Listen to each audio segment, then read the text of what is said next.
దీక్షా దివస్ సందర్భంగా వికారాబాద్ పట్టణంలోని అమరవీరుల స్తూపం వద్ద అమరులకు మాజీ ఎమ్మెల్యే డాక్టర్ మెతుకు ఆనంద్, వికారాబాద్ బీఆర్ఎస్ జిల్లా ఇన్ఛార్జ్ నవీన్ కుమార్ రెడ్డి, మాజీ పరిగి ఎమ్మెల్యే మహేష్, తాండూర్ మాజీ ఎమ్మెల్యే పైలట్ రోహిత్ రెడ్డి, నాగేంద్ర గౌడ్, శుభప్రద్ పటేల్ వివిధ మండలాల నుంచి మాజీ ఎంపీపీలు, జెడ్పీటీసీలు, బీఆర్ఎస్ నాయకులతో కలిసి నివాళులర్పించారు. అనంతరం వారు మాట్లాడుతూ కేసీఆర్ చిత్తశుద్ధి, నిబద్ధత వల్లే తెలంగాణ రాష్ట్రం సాధ్యమైందని వికారాబాద్ జిల్లా బీఆర్ఎస్ అధ్యక్షులు మాజీ ఎమ్మెల్యే డాక్టర్ మెతుకు ఆనంద్ అన్నారు. తెలంగాణ వచ్చుడో కేసీఆర్ సచ్చుడో అని నినాదమిచ్చి రాష్ట్ర సాధన కోసం మృత్యువును సైతం ముద్దాడేందుకు కేసీఆర్ తెగించిన రోజు నవంబర్ 9 అని చెప్పారు. తెలంగాణ ప్రజలే శ్వాసగా, తెలంగాణ ప్రజల ప్రయోజనాలే పరమావధిగా ఉద్యమం సాగించి స్వరాష్ట్ర స్వప్నాన్ని సాకారం చేసిన సందర్భమన్నారు. ఇన్నేళ్లు గడిచినా ఆనాటి పరిస్థితులు అందరికీ కండ్ల ముందు కదలాడుతూనే ఉన్నాయని పేర్కొన్నారు. కేసీఆర్ త్యాగాల ఫలితం తెలంగాణ, కేసీఆర్ ఉద్యమ ఫలితంగానే తెలంగాణ ఏర్పడినట్లు పేర్కొన్నారు.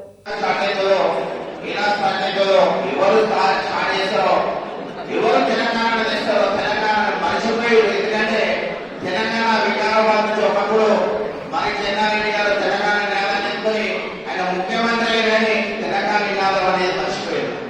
అంటే తెలంగాణ నినాదం మొత్తమే లేదు, ఇక ఆంధ్ర భారత్లో చేస్తే ఉంటది అనుకునే తరుణంలో మన కేసీఆర్ గారు 2001లో మన గురించి, మన తెలంగాణ ప్రజల గురించి టీఆర్ఎస్ పార్టీని స్థాపించి ఆ రోజు నుంచి 6 దిశలు తెలంగాణ ప్రజలే మన కుటుంబ సభ్యులు అనుకొని ఒక ఉద్యమంగా పలుకులుగా, అంటే మనం ఒకసారి ఆలోచించండి, చిన్న చిన్న కింది స్థాయిలో ఒక సర్పంచ్ పదవులు పెట్టుకోవాలంటే భయపడతాడు, ఒక ఎంపీటీసీ పదవులు పెట్టి మళ్ళీ భయపడతాడు, ఒక జెడ్పీటీసీ ఒక పదవి పెట్టుకుంటే మళ్ళీ రిజైన్ చేసుకోవడం భయపడతాడు. అలాంటిది తృణప్రాయంగా ఎంపీ సీట్లు కానీ ఎమ్మెల్యే సీట్లు కానీ అతనే కాదు అన్ని చూడకపోయినట్టు ఆ సాఫ్ట్వేర్ పంపించేసేస్తే అందరూ ఫోటోలు అవన్నీ చూస్తారు.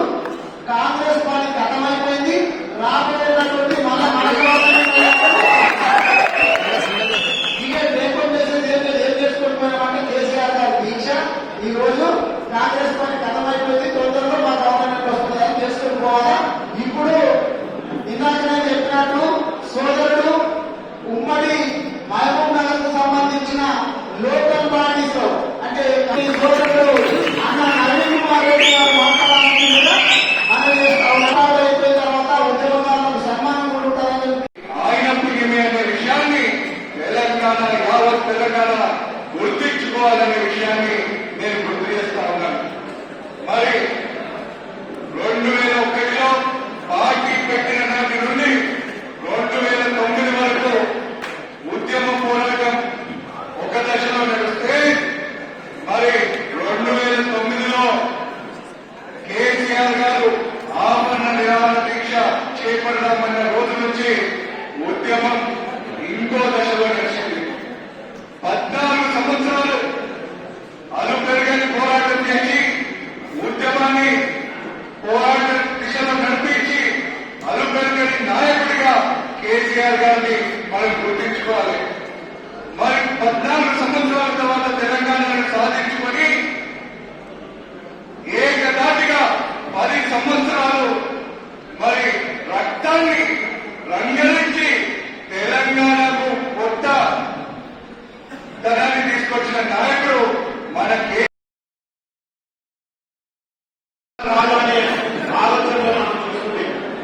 మరి కేసీఆర్ గారు తెలంగాణ కోసం మరి తన పదవుల నిర్వహణ ఉద్దేశంతో ఒక్కలై పనిచేసి 2001లో తెలంగాణ రాష్ట్ర సమితిని స్థాపించిన ఉద్యమ పార్టీగా అప్పుడున్న సందర్భాల్లో మరి కాంగ్రెస్ పార్టీతో పొత్తు పెట్టుకొని వచ్చిన తర్వాత తెలంగాణ వస్తుందని ఎన్నో పోరాటాలు చేసింది.